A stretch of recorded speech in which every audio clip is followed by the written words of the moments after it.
आप देख रहे हैं पब्लिक लाइव न्यूज़ और आपके साथ हूं राजेश विश्वकर्मा। एक बड़ी खबर की शुरुआत करते हुए आपको बता दें कि 2018 पांडेसरा पुलिस स्टेशन के हद में 11 साल की मासूम बच्ची के साथ दुष्कर्म और डबल हत्या केस मामले में आज सूरत कोर्ट ने 2 आरोपी में से एक मुख्य आरोपी को फांसी की सज़ा सुनाई है, जबकि दूसरे आरोपी को आजीवन कैद की सज़ा सुनाई है, क्योंकि ये 2018 का मैटर था और एक बहुचर्चित मामला था। यही वजह है कि पिछले कोरोना की वजह से महामारी की वजह से जो ये मामला था ये पेंडिंग था। ऐसे में एक बार फिर कोरोना महामारी का जो सामना कर रहे लोग जो है उससे अब कोरोना से बाहर निकले हैं, तो कोर्ट में केस जो है उसकी दलील पूरी हुई थी और उसी दलील के फलस्वरूप जो है कोर्ट ने ये फैसला आज निर्णय लिया हुआ है। तो इस पूरे मामले में हमारे साथ जो है प्रतिभा देसाई एडवोकेट भी हैं और सोशल एक्टिविटीज़ भी है। ऐसे में उनसे ही चर्चा करेंगे कि आज का जो ऐतिहासिक कोर्ट का फैसला है कितना अच्छा है और इस फैसले के बाद जो मासूम बच्चियां जो शिकार हो रही हैं इन पर कितना प्रभाव पड़ेगा। जी, सबसे पहले मैं सरकार और कोर्ट का और जो भी इस इन्वेस्टिगेशन से जुड़े हुए हैं, ये न्यायिक प्रणाली से जुड़े हुए हैं, सभी का मैं धन्यवाद करूंगी कि भले देर से ही लेकिन बच्ची को न्याय मिला, माता को न्याय मिला और जो भी आरोपी था उनको फांसी की सज़ा और सह आरोपी था उसको आजीवन कैद की सज़ा जो सुनाई गई, उसके लिए मैं कोर्ट की और सरकार की आभारी हूँ। लेकिन साथ ही आप ही के माध्यम से कहना भी चाहूँगी कि इस सज़ा जब मैंने सुनी तो मैं संतुष्ट ज़रूर हुई, लेकिन मन में बहुत सारे सवाल हुए कि क्या इस सज़ा से ऐसे जो कानूनी अपराध होते हैं बंद हो जाएंगे। मेरी बहन, मेरी बच्चियों के साथ जो भी बलात्कार होते हैं, उसके साथ जघन्य अपराध होते हैं, दुष्कर्म होते हैं, वो कम हो जाएंगे क्या। तो मन में से सवाल उसका सवाल का जवाब आया कि नहीं, जब तक हम अपनी मानसिक जो सोच है वो नहीं बदलेंगे, हमारे आसपास का समाज में जैसे हल्की मानसिकता वाले लोग हैं उसको सामने नहीं लाएंगे, तब तक ऐसी घटनाओं पे रोक नहीं लग सकती। मानो कि यही घटना की मैं अगर बात करती हूँ तो उसकी माता को मार देने के बाद 10 दिन तक उस बच्ची को इस नराधम ने अपने पास रखा, 10 दिन तक वो बलात्कार करता रहा। क्या ये मुमकिन है कि उस बच्ची को किसी ने नहीं देखा होगा? ज़रूर से देखा होगा। आसपास वाले, उसके परिवार वाले, किसी न किसी ने इस बच्ची को ज़रूर से देखा होगा, लेकिन किसी ने अपना नहीं समझा। शायद उस बच्ची के चेहरे पे वो दर्द महसूस नहीं किया। शायद आप जागरूक होते तो वो बच्ची आज ज़िंदा होती।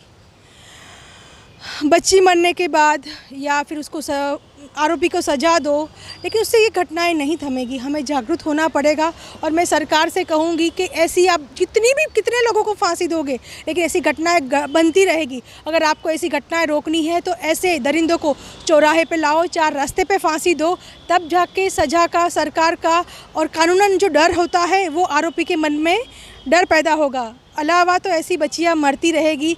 और ये अभी 8 मार्च आ रहे, महिला दिन आ रहे, तो क्या है ये महिला का सम्मान हर बार कहीं ना कहीं दुष्कर्म का भोग बन रही है, मानसिक तनाव का भोग बन रही है।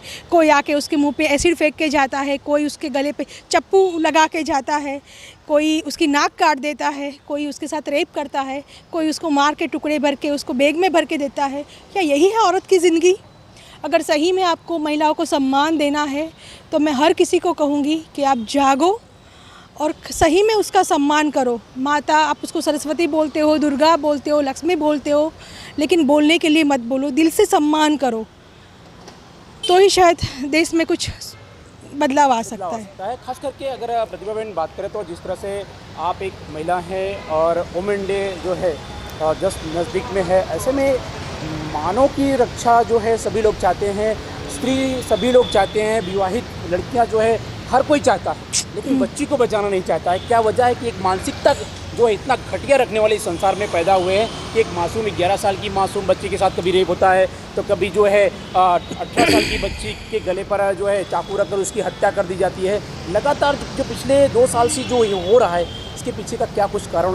और यूट्यूब, सोशल मीडिया का ज़्यादा यूज़ और वो वीडियो देखते हैं, सस्ती पोर्नोग्राफी देखते हैं, तो उसको पता ही नहीं होता है कि संयम क्या होता है, सही चीज़ गलत चीज़ के बीच में जो भेदभाव है वो समझते नहीं हैं लोग। उसी की वजह से होता है। और ख़ास जो महिला दिन और महिला की बात की है तो मैं ये कहूँगी कि जो भी पुरुष अपराध करता है शायद उसकी बीवी होगी, उसके बच्चे होंगे, उसकी माँ होगी। तो मैं हर एक माँ को आपके चैनल के माध्यम से अनुरोध करूँगी, विनती करूँगी कि प्लीज़ आप अपने बच्चों को, अपने भाई को, अपने पति को समझाओ कि स्त्री भोग का साधन नहीं है। वो एक माँ है, एक बेटी है, एक बहू है, एक बहन है। आप उसकी सुरक्षा कीजिए, आप उसकी रक्षा कीजिए, आप उसकी इज्जत कीजिए, तभी हमारे समाज में कुछ अच्छा बदलाव होगा। कल जिस किसी की बेटी के साथ हुआ है, कल वही घटना आपकी बेटी के साथ, आपकी बहन के साथ, आपकी बीवी के साथ भी हो सकती है। अब जागने का वक्त आ गया है, बस अभी जाग जाओ और हमारी बेटी को बचाओ। बेटी को बचाएंगे ज़रूर, क्योंकि आज जो है ऐतिहासिक कोर्ट का फैसला था।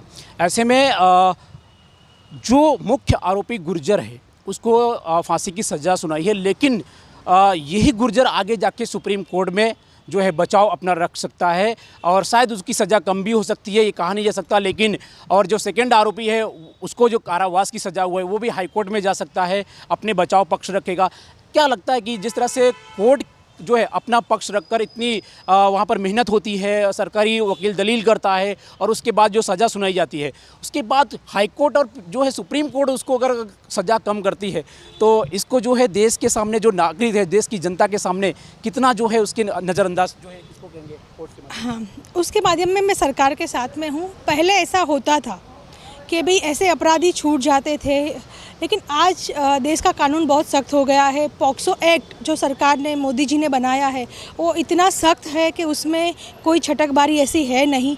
पॉक्सो एक्ट के तहत फास्ट ट्रैक कोर्ट की स्थापना की गई है, जहाँ पे झड़पी सुनवाई होती है। और आप देखोगे कि अभी हमारे इधर 27 दिन में फांसी की सज़ा, 30 दिन में फांसी की सज़ा ये हुई है। तो उसमें हाँ, वो टाइम वेस्ट ज़रूर करेगा, लेकिन वो बचेगा ये मैं नहीं मानती। वो कभी कतई नहीं बचेगा, लेकिन हाँ, हमें सोना नहीं। अगर आप सो गए तो फिर बचेगी। Thank you so much for live public live में जुड़ने के लिए। तो ये थी प्रतिभा देसाई, जो कि तो इसको जो है देश के सामने जो नागरिक है, देश की जनता के सामने कितना जो है उसके नज़रअंदाज जो है इसको कहेंगे कोर्ट के माध्यम। हाँ, उसके माध्यम में मैं सरकार के साथ में हूँ। पहले ऐसा होता था कि भाई ऐसे अपराधी छूट जाते थे, लेकिन आज देश का कानून बहुत सख्त हो गया है। पॉक्सो एक्ट जो सरकार ने, मोदी जी ने बनाया है, वो इतना सख्त है कि उसमें कोई छटकबारी ऐसी है नहीं। पॉक्सो एक्ट के तहत फास्ट ट्रैक कोर्ट की स्थापना की गई है, जहाँ पे झड़पी सुनवाई होती है। और आप देखोगे कि अभी हमारे इधर 27 दिन में फांसी की सज़ा, 30 दिन में फांसी की सज़ा ये हुई है। तो उसमें हाँ, वो टाइम वेस्ट ज़रूर करेगा, लेकिन वो बचेगा ये मैं नहीं मानती। वो कभी कतई नहीं बचेगा, लेकिन हाँ, हमें सोना नहीं। अगर आप सो गए तो फिर बचेगी। Thank you so much for live public live में जुड़ने के लिए। तो ये थी प्रतिभा देसाई, जो कि सोशल एक्टिविटीज, सोशल वर्क भी उनका है और साथ साथ में एडवोकेट भी हैं। ऐसे में सवाल जो है बहुत बड़ा है, क्योंकि 2018 का ये मैटर था, बहुत बड़ा मैटर था। पूरे देश में इसका जो है सोशल मीडिया में इसका वीडियो वायरल हुआ था, क्योंकि एक 11 साल की मासूम बच्ची और उसकी माता के सामने जो है 7 दिन तक जो है लगातार जो है ये अपराधी जो है वो अंजाम देता रहा और उसके बाद उसकी माता की हत्या होती है, फिर बच्ची की हत्या होती है। इस पूरे मामले में पूरे गुजरात की अगर आप सूरत पुलिस जो है पांडेसरा पुलिस स्टेशन की बात करें, या फिर एसओजी, पीसीबी और क्राइम ब्रांच और अहमदाबाद की क्राइम ब्रांच की टीम पहुंची थी सूरत, और इसको संयुक्त ऑपरेशन करने के बाद जो है कई सीसीटीवी को पुलिस ने खंखेरा। उसके बाद जाके इस अपराधी तक पुलिस पहुंची थी और इसे राजस्थान से गिरफ्तार की गई थी। राजस्थान से गिरफ्तार करने के बाद जो है इससे पूछताछ की गई थी, कई सारे एविडेंस कलेक्ट किया था, जिसके आधार पर सूरत कोर्ट में सरकारी वकील के जरिए जो है ये जजमेंट आज आया हुआ है। और पूरा जजमेंट जब आया तो शायद जो पीड़िता का परिवार है वो उनकी आंखों में जिस तरह से आंसू थे, शायद उनको अब ये लग रहा होगा तो नहीं, उन्हें न्याय जरूर मिला है। लेकिन सवाल ये उठता है कि हम सभी देशवासियों के, अपने परिवार के तमाम सदस्यों को जिस तरह से आज अपने छोटे छोटे बच्चों को बाहर हम अकेला भेजते हैं, और उनकी सुरक्षा को लेकर जो है जल्द सरकार कुछ ना कुछ करना चाहिए और ऐसे अपराधी को कड़ी सी कड़ी सजा जो है वो जाहिर में देने की कोशिश की जाए तो बेहद अच्छा होगा, ताकि लोगों के अंदर डर पैदा होगा, अपराधी के अंदर डर पैदा होगा, तो जाकर हमारी जो माँ और बहन और बच्चियां हैं वो सुरक्षित रह पाएंगी। सूरत से कैमरामैन सुमित राजपूत के साथ Rajesh Vishwakarma, public live news, Surat. तारीख 6 अप्रैल 2018 रोज एक जघन्य बनाव पांडेसरा पुलिस स्टेशन में बनाया था, જેમાં મર્ડર, રેપ અને પોક્સો મુજબની કલમો લગાડીને ગુનો દાખલ કરવામાં આવ્યો હતો. આ ગુનામાં એક દીકરી અને આનાથી થોડી દૂર એની મધરની ડેડ બોડી મળી આવેલ હતી. બંને સ્થળ જુદા હતા, પણ બંને જગ્યાએથી DNA મુજબની તપાસ કરાવતા આ મા અને દીકરીની ડેડ બોડી હોવાનું જાણવા મળ્યું. આના માટે જે તે વખતે તમામ અધિકારીઓએ બહુ મહેનત કરી હતી.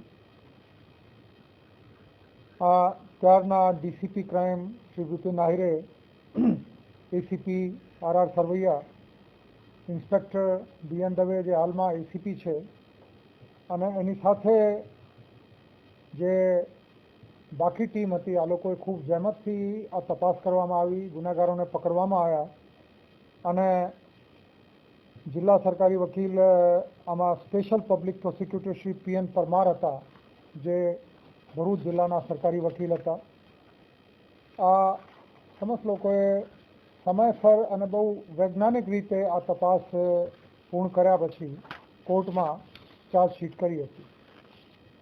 આમાં કુલ 43 સાક્ષીઓને તપાસવામાં આવ્યા હતા અને 120 જેટલા ડોક્યુમેન્ટરી એવિડન્સીસ, જેટલી દસ્તાવેજી પુરાવા રજૂ કરવામાં આવ્યા હતા. આ ટ્રાયલ પૂર્ણ થતાં 4મી તારીખે નામદાર કોર્ટ દ્વારા બંને તોમતદારોને કસૂરવાર ઠેરવવામાં આવ્યા હતા અને આજે એના જજમેન્ટ અને સજાની જાહેરાત કરવામાં આવી. જે પ્રમાણે આમાં એક આરોપી જેના નામ છે હર્ષદભાઈ ગુર્જર અને બીજા આરોપી હરિઓમ ગુર્જર, આ બંને જણાને ગુના પુરવાર થતાં સજા કરવામાં આવેલ છે. જે મુખ્ય તોમતદાર હતા હર્ષસહાય રામરાજ ગુર્જર, એને મૃત્યુદંડ અને હરિઓમ હીરાલાલ ગુર્જરને આજીવન કેદની સજા કરવામાં આવી છે. અને મરણ જનારના વાલી એટલે જે દીકરી હતી એના નાના નાનીને 7.5 લાખ રૂપિયાના વળતર ચૂકવવાનો પણ આદેશ નામદાર કોર્ટ દ્વારા કરવામાં આવ્યા છે. આ પ્રકારના બનાવો ના બને આના માટે પોલીસ દ્વારા અનેક પગલાં લેવામાં આવી રહ્યા છે. સંપૂર્ણ ચોકસાઈ રાખવામાં આવી રહી છે. ફૂટ પેટ્રોલિંગ કરવામાં આવી રહી છે. સી ટીમ જાગૃત છે. 181 હેલ્પલાઇન પણ ચાલુ છે. વન સ્ટોપ સખી સેન્ટર ઉપર પણ વ્યવસ્થા ગોઠવવામાં આવી છે. પોલીસના તમામ અધિકારીઓ મહિલાઓ જે વિસ્તારમાં વધારે અવરજવર કરતી હોય અને જે જગ્યાએ કોઈ પણ અસામાજિક તત્વોની હિલચાલ જણાઈ આવે છે, આ તમામ જગ્યાને કવર કરીને ફૂટ પેટ્રોલિંગ, વાહન પેટ્રોલિંગ ગોઠવવામાં આવી છે. પણ આ પ્રકારના ચુકાદા આવ્યાથી મને એમ થાય છે કે ક્રિમિનલ જસ્ટિસ સિસ્ટમના બહુ અગત્યની એક બાબત છે કે દંડ જે સખત હોય, અને આ તો સૌથી મોટી સજા છે મૃત્યુદંડની. આના લીધે ગુનાહિત પ્રવૃત્તિઓ કરનાર ઇસમો અને જે ગુનાહિત વૃત્તિઓ જેના મગજમાં છે, આ ઇસમોને બહુ પાવરફુલ, સ્ટ્રોંગ મેસેજ પહોંચશે. મને આશા છે કે દીકરીઓ અને મહિલાઓની સલામતી માટે જે પોલીસ પગલાં લઈ રહી છે, એની સાથે સાથે આ પ્રકારના માઇલસ્ટોનની જેમ ચુકાદાઓ બહુ મોટી ભૂમિકા અદા કરશે. Thank you.